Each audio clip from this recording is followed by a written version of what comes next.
हरे कृष्णा। सभी भक्तों को बहुत बहुत प्रणाम। आज हम सत्यनारायण जी की व्रत कथा करने जा रहे हैं हिंदी में। आप सभी इसे ध्यान से सुनिए। हम इसके सभी अध्याय करेंगे और ध्यान से सुनकर इस कथा का आनंद लीजिए और प्रभु का आशीर्वाद प्राप्त कीजिए। सत्यनारायण जी की कथा इस प्रकार है। हरे कृष्णा। पहला अध्याय। एक समय नैमिषारण्य तीर्थ में शौनक आदि 88,000 ऋषियों ने श्री सूत जी से पूछा, हे प्रभु, इस कलयुग में वेद विद्या रहित मनुष्यों को प्रभु भक्ति किस प्रकार मिलेगी तथा उनका उद्धार कैसे होगा?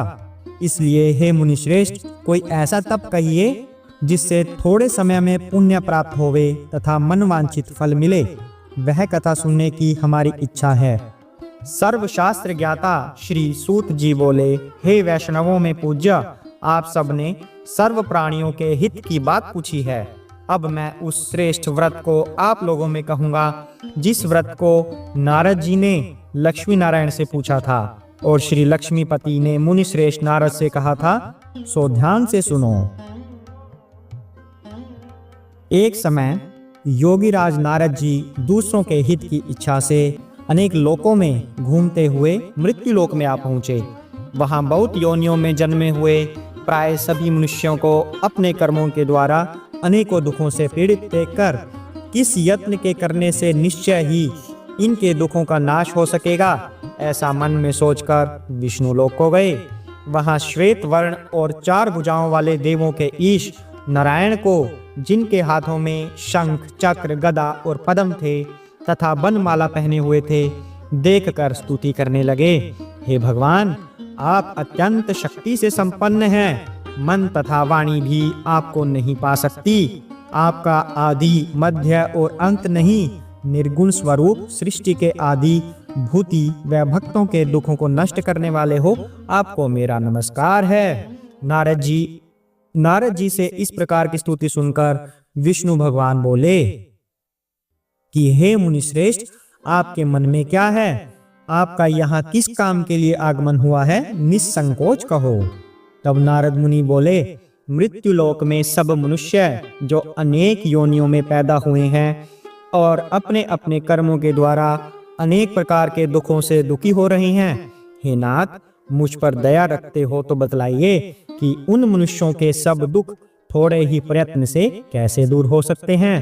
श्री भगवान जी बोले, हे नारद, मनुष्यों की भलाई के लिए तूने यह बहुत अच्छी बात पूछी। जिस काम के करने से मनुष्य मोह से छूट जाता है, वह मैं कहता हूँ, सुनो। बहुत पुण्य का देने वाला स्वर्ग तथा मनुष्य लोक दोनों में दुर्लभ एक व्रत है। आज मैं प्रेमवश होकर तेरे से कहता हूँ। सत्यनारायण जी का व्रत अच्छी तरह विधान पूर्वक करके मनुष्य तुरंत ही यहाँ सुख भोग कर मरने पर मोक्ष को प्राप्त होता है। श्री भगवान के वचन सुनकर नारद मुनि बोले कि उस व्रत का क्या फल है, क्या विधान है और किसने यह व्रत किया है और किस दिन यह व्रत करना चाहिए, विस्तार से कहो। भगवान बोले, दुख शोक आदि को दूर करने वाला, धन धान्य को बढ़ाने वाला, सौभाग्य तथा संतान को देने वाला, सब स्थानों पर विजयी करने वाला, भक्ति और श्रद्धा के साथ किसी भी दिन मनुष्य श्री सत्यनारायण की शाम के समय ब्राह्मणों तथा बंधुओं के साथ धर्मपरायण होकर पूजा करे। भक्ति भाव से सवाया दे, नैवेद्य केले का फल, घी, दूध और गेहूं का चूर्ण लेवें। गेहूं के अभाव में साठी का चूर्ण, शक्कर तथा गुड़ लें और सब भक्षण योग्य पदार्थ जमा करके सवाय पर अर्पण कर देवे तथा बंधुओं सहित भोजन करावे। भक्ति के साथ स्वयं भोजन करे। नृत्य, गीत आदि का आचरण कर सत्यनारायण भगवान को स्मरण कर समस्त समय व्यतीत करे। इस तरह का व्रत करने पर मनुष्यों की इच्छा निश्चय ही पूरी होती है। विशेषकर कली काल में भूमि पर यही मोक्ष का सरल उपाय है। अब दूसरा अध्याय। सूत जी बोले, हे ऋषियों, जिसने पहले समय में इस व्रत को किया है उसका इतिहास कहता हूँ, ध्यान से सुनो। सुंदर काशीपुरी नगरी में एक अति निर्धन ब्राह्मण रहता था। वह भूख और प्यास से बेचैन हुआ नित्य ही पृथ्वी पर घूमता था। ब्राह्मणों को प्रेम करने वाले भगवान ने ब्राह्मण को दुखी देखकर बूढ़े ब्राह्मण का रूप धर उसके पास जा सादर के साथ पूछा, हे विप्र, नित्य दुखी हुआ पृथ्वी पर क्यों घूमता है? हे श्रेष्ठ ब्राह्मण, यह सब मुझसे कहो, मैं सुनना चाहता हूँ। ब्राह्मण बोला, मैं बहुत निर्धन ब्राह्मण हूँ, भिक्षा के लिए पृथ्वी पर फिरता हूँ। हे भगवान, यदि आप इसका उपाय जानते हो तो कृपा कर कहो। वृद्ध ब्राह्मण बोला कि सत्यनारायण भगवान मनवांछित फल को देने वाले हैं, इसलिए हे ब्राह्मण, तू उनका पूजन कर, जिसके करने से मनुष्य सब दुखों से मुक्त होता है। ब्राह्मण को सारा व्रत का विधान बताकर बूढ़े ब्राह्मण का रूप धारण करने वाले सत्यनारायण भगवान अंतर्ध्यान हो गए। जिस व्रत को वृद्ध ब्राह्मण ने बतलाया है, मैं उसको करूंगा, यह निश्चय करने पर उसे रात में नींद भी नहीं आई। वह सवेरे ही उठा, सत्यनारायण के व्रत का निश्चय कर भिक्षा के लिए चला। उस दिन उसको भिक्षा में बहुत धन मिला, जिससे बंधु बांधवों के साथ उसने सत्यनारायण का व्रत किया। इसके करने से वह ब्राह्मण सब दुखों से छूटकर अनेक प्रकार की संपत्तियों से युक्त हुआ। उस समय से वह ब्राह्मण हर मास व्रत करने लगा। इस तरह सत्यनारायण भगवान के इस व्रत को जो करेगा वह सब पापों से छूटकर मोक्ष को प्राप्त होगा। आगे जो पृथ्वी पर सत्यनारायण व्रत करेगा वह मनुष्य सब दुखों से छूट जाएगा। इस तरह नारद जी ने नारायण का कहा हुआ यह व्रत तुमसे कहा। हे विप्रों, मैं अब और क्या कहूँ? ऋषि बोले, हे मुनीश्वरों, संसार में इस ब्राह्मण से सुनकर किस किस ने इस व्रत को किया, हम वह सब सुनना चाहते हैं। इसके लिए हमारे मन में श्रद्धा है। सूत जी बोले, हे मुनियों, जिस जिसने उस व्रत को किया है वह सब सुनो। एक समय वह ब्राह्मण धन और ऐश्वर्य के अनुसार बांधुओं के साथ व्रत करने को तैयार हुआ। उसी समय एक लकड़ी बेचने वाला बूढ़ा आया और बाहर लकड़ियों को रखकर ब्राह्मण के मकान में गया। प्यास से दुखी लकड़हारे ने उसको व्रत करते देखकर लकड़हारा ब्राह्मण को नमस्कार कर कहने लगा कि आप यह क्या कर रहे हैं और इसके करने से क्या फल मिलता है, कृपा करके मुझसे कहो। ब्राह्मण ने कहा, सब मनोकामनाओं को पूरा करने वाला यह सत्यनारायण भगवान का व्रत है। इसकी ही कृपा से मेरे यहाँ धन धान्य आदि की वृद्धि हुई है। ब्राह्मण से इस व्रत के बारे में जानकर लकड़हारा बहुत प्रसन्न हुआ। चरणामृत ले और प्रसाद खाने के बाद अपने घर को गया।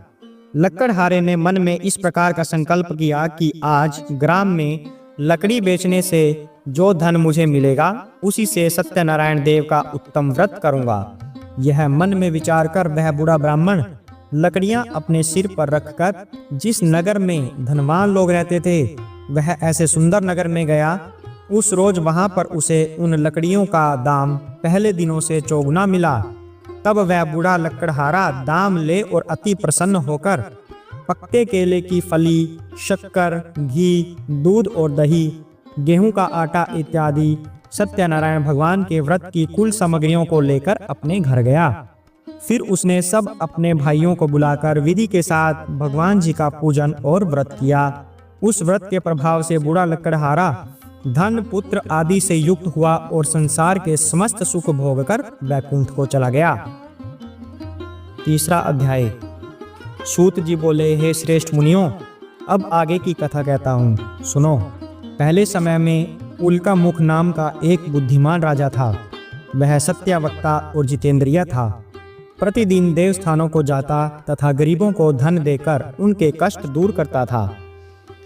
उसकी पत्नी कमल के समान मुख वाली और सती साध्वी थी। भद्रशिला नदी के तट पर उन दोनों ने सत्यनारायण देव का व्रत किया। उस समय में वहां एक साधु वैश्य आया। उसके पास व्यापार के लिए बहुत सा धन था। नाव को किनारे पर ठहराकर राजा के पास गया और राजा को व्रत करते हुए देखकर विनय के साथ पूछने लगा, हे राजन, भक्ति युक्त चित्त से यह आप क्या कर रहे हैं? मेरी सुनने की इच्छा है, यह आप मुझे बताइए। राजा बोला, हे साधु, अपने बांधवों के साथ पुत्र आदि की प्राप्ति के लिए यह महाशक्ति सत्यनारायण भगवान का व्रत व पूजन किया जा रहा है। राजा के वचन सुनकर साधु आदर के साथ बोला, हे राजन, मुझसे इसका सब विधान कहो, मैं भी आपके कथानुसार इस व्रत को करूंगा। मेरे भी कोई संतान नहीं है और इससे निश्चय होगी।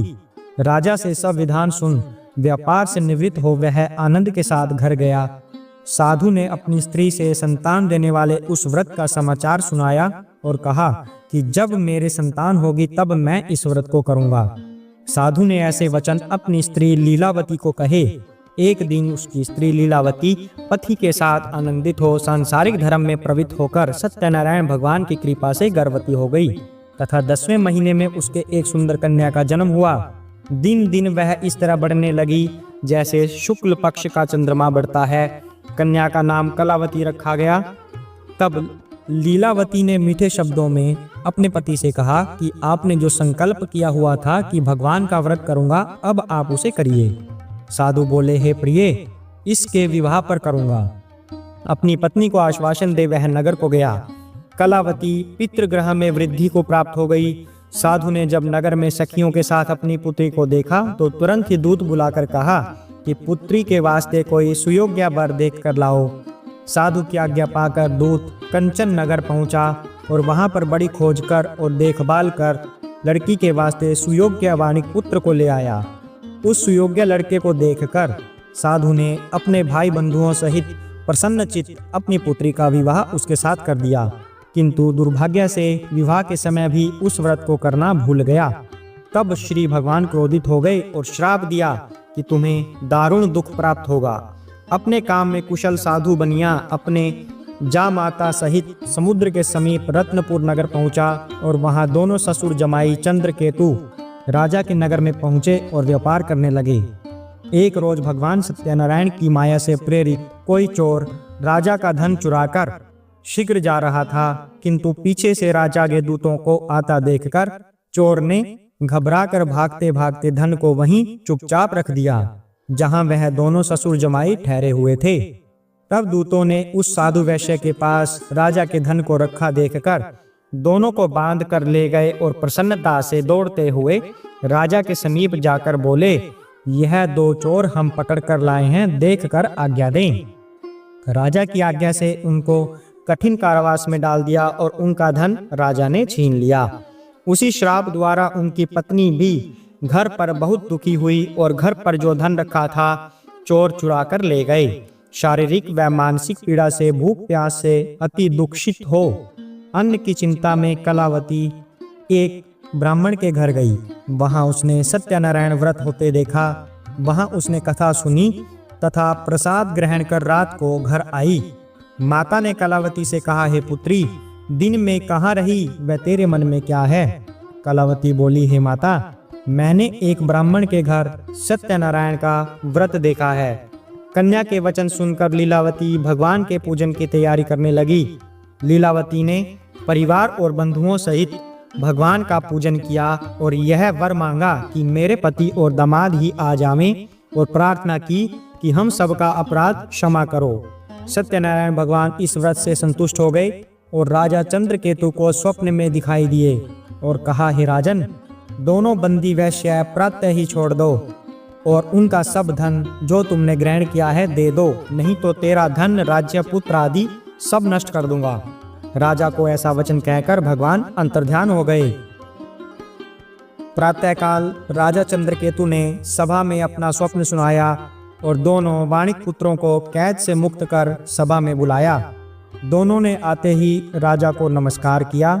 राजा मीठे वचनों से बोले, हे महानुभावों, भाग्यवश ऐसा कठिन दुख प्राप्त हुआ है, अब कोई भय नहीं। ऐसा कहकर राजा ने उनको नए नए वस्त्र आभूषण पहनाए तथा उनका जितना धन लिया था उससे दुगना धन दिलवाकर विदा किया।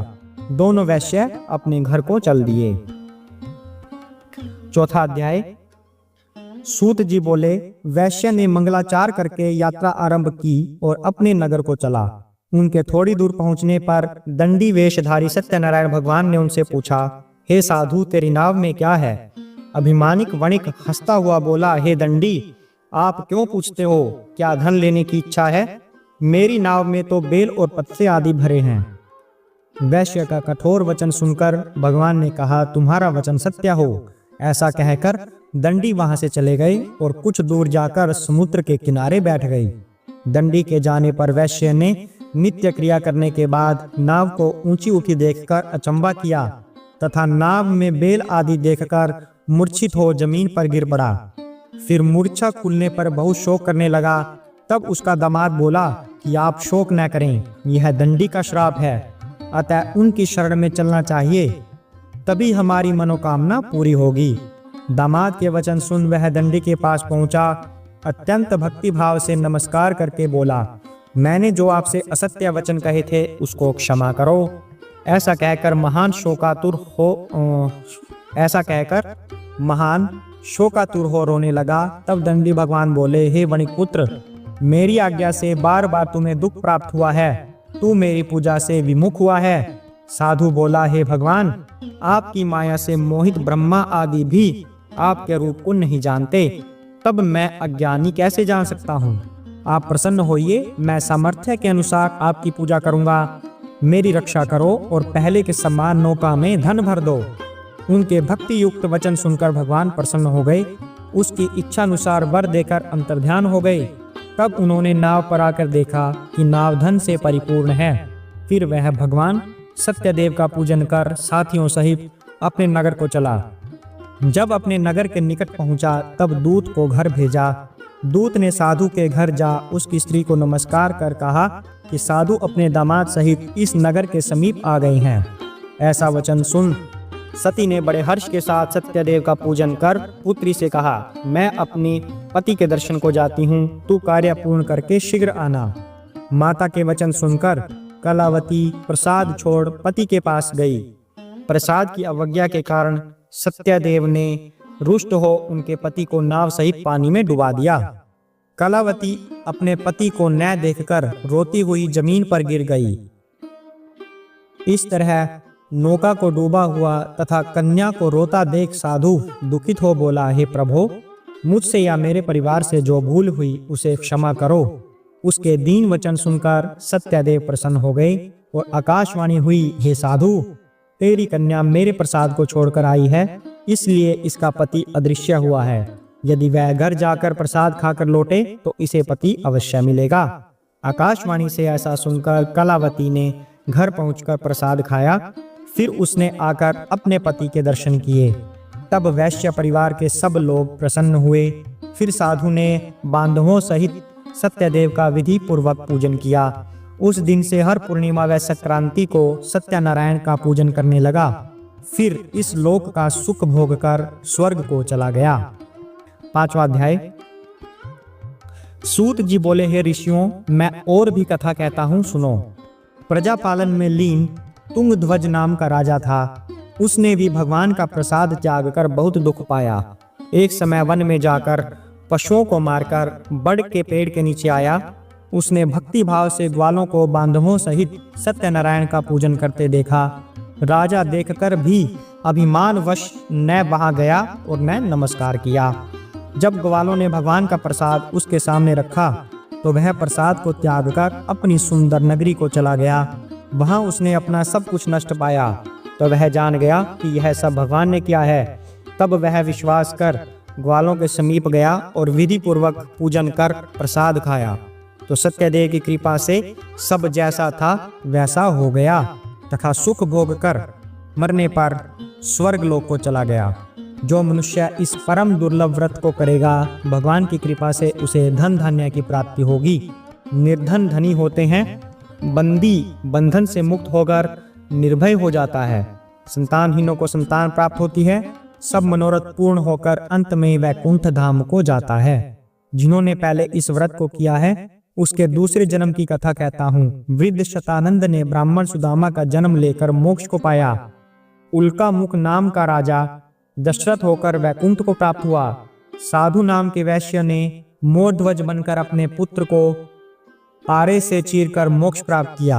महाराज तुंगध्वज ने स्वयंभू होकर भगवान के भक्ति युक्त कर्म कर मोक्ष को प्राप्त किया। जय सत्यनारायण जी की। हरे कृष्णा।